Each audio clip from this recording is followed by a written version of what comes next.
حضور صلی اللہ تعالی علیہ وسلم کے ایسے معجزات ہیں، آپ کو بخاری مسلم میں حدیث ملے گی کہ نبی پاک صلی اللہ تعالی علیہ وسلم نا کھجور کے تنے کے ساتھ ٹیک لگا کے جمعے کا خطبہ ارشاد فرماتے تھے۔ ایک صحابی نے یا ایک صحابیہ نے عرض کی، یا رسول اللہ آپ کے لیے ممبر نہ بنا دیں؟ فرمایا بنا دو۔ 3 سیڑھیوں والا ممبر بنا دیا گیا، حضور ممبر پہ جلوہ فراز ہوئے اور جس تنے کے ساتھ ٹیک لگا کے خطبہ دیتے تھے اس کے قریب سے گزر کے گئے تو صحابہ فرماتے ہیں وہ اس طرح رویا جس طرح بچہ رویا کرتا ہے۔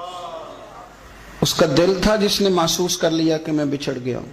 اس کی آنکھیں تھیں جس سے اس نے آنسو بہائے، اس کا سینہ تھا جہاں سے ہچکیوں کی آواز آئی تھی، کھجور کا تنا خشک، لیکن حضور قریب سے گزر گئے نا تو وہ رو پڑا کہ مجھے یہ سعادت ملتی تھی تو اب یہ کیا کیفیت ہوئی۔ صحابہ کرام علیہم رضوان فرماتے ہیں ہمیں تو سمجھ نہیں آ رہی تھی کیا ہو رہا ہے، پر جو ان سے پیار کرے وہ تو جانتے ہیں نا کون کون کرتا ہے اور کس کی کیفیت کیا ہے اس کا بھی انہیں پتہ ہے۔ حضور منبر سے اٹھے تو صحابہ فرماتے ہیں جس طرح ماں بچے کو گود میں لے کے چپ کراتی ہے تو وہ چپ کر جاتا ہے، نہ اس طرح حضور نے اسے سینے سے لگایا اور جب تسلی دی تو وہ چپ کر گیا۔ اور مسند امام احمد بن حنبل میں یہ جملے موجود ہیں، حضور فرماتے ہیں اگر میں اسے چپ نہ کراتا تو یہ قیامت تک روتا ہی رہتا، یہ روتا رہتا قیامت تک۔ یہ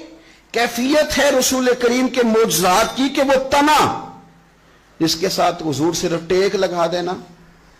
اس کے اندر حس پیدا ہو جاتی ہے۔